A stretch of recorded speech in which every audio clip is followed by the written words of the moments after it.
Hello, dear ones, it's Hannah. So, a few weeks ago, I did a BQH trade session with my dear friend and fellow practitioner Jen Fisher in California.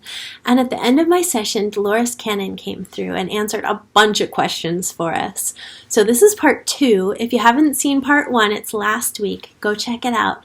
But for now, here's part two, and it includes information about synchronicity in the universe.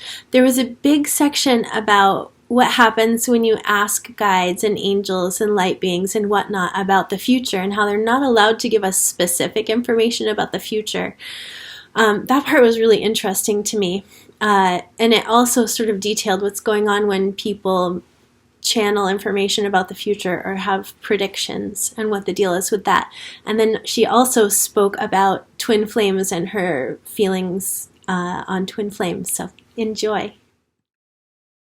So is there any significance to the alignment of the planets and the changing of the age with the lifting of the veils? Like, is there any correlation? She says, oh, yes, very much.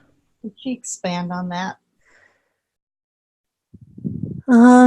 She's saying the universe is built on, she's saying fractals, mathematics, energy, and there are no coincidences. Everything happens in a specific way at a specific time because it's how existence is. And that the synchronicity of all of these numbers aligning for us helps us to align with our potential for expansion because they mean something to us. So if we were to think like, oh, 2020 is just going to be another same old, is that what it will be?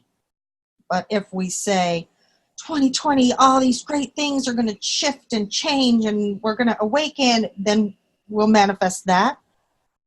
Is it just? She says yes, very much so, but it's not quite so cut and dry. That like both realities will be happening. And it depends on what you choose to align with.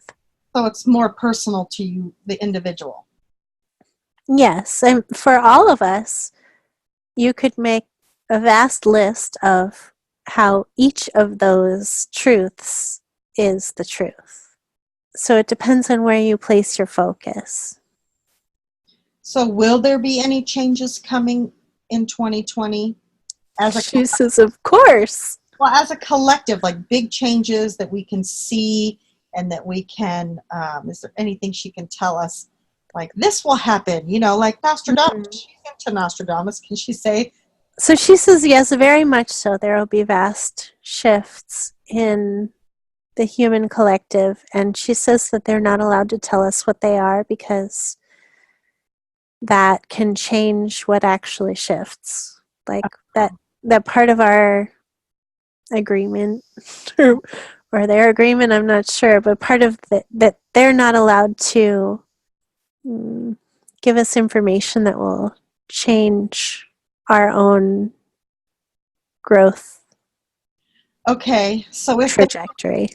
They don't give the information, but let's say someone uses their clairvoyance and sees or gathers, has access to that information, is there a difference? There's not a cut and dry answer. It's so I'm hearing that again about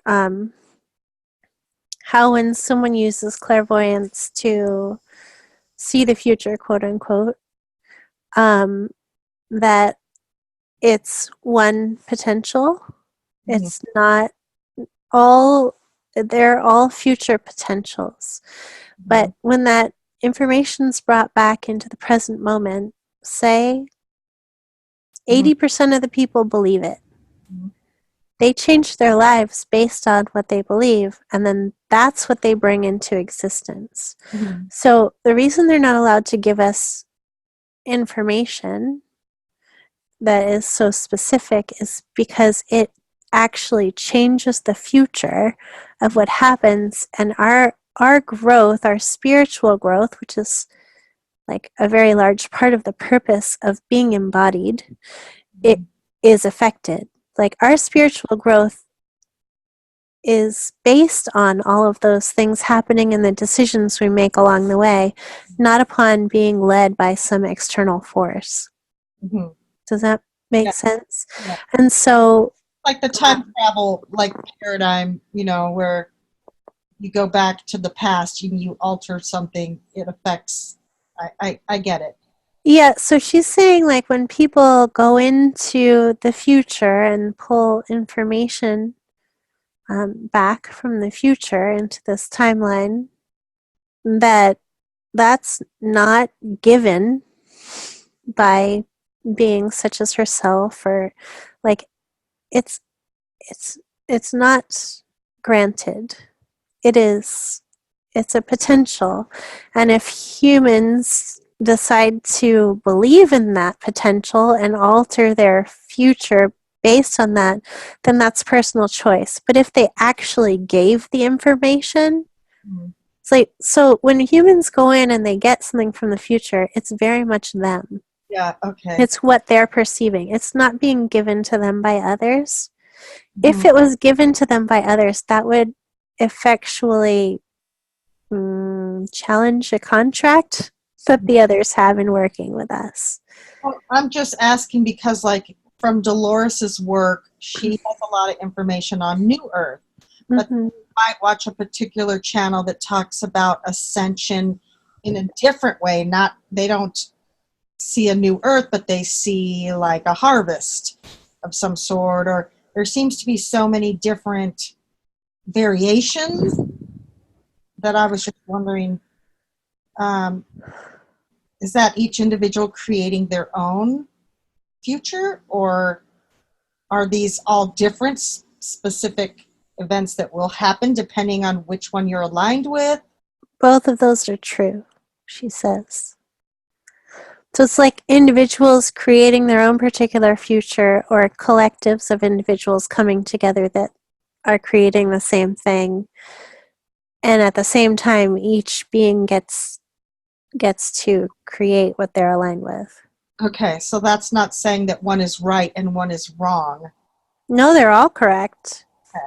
Because there seems to be a lot of people that don't know which path to follow. They're like, is there going to be a new earth, or is there going to be a harvest, or is there going to be, some people might even go down the darker road of like Armageddon or whatever. And it's because they're looking outside of themselves. Mhm. And what they actually need to do is look inside of themselves and align with whatever their truth is telling them, Mhm.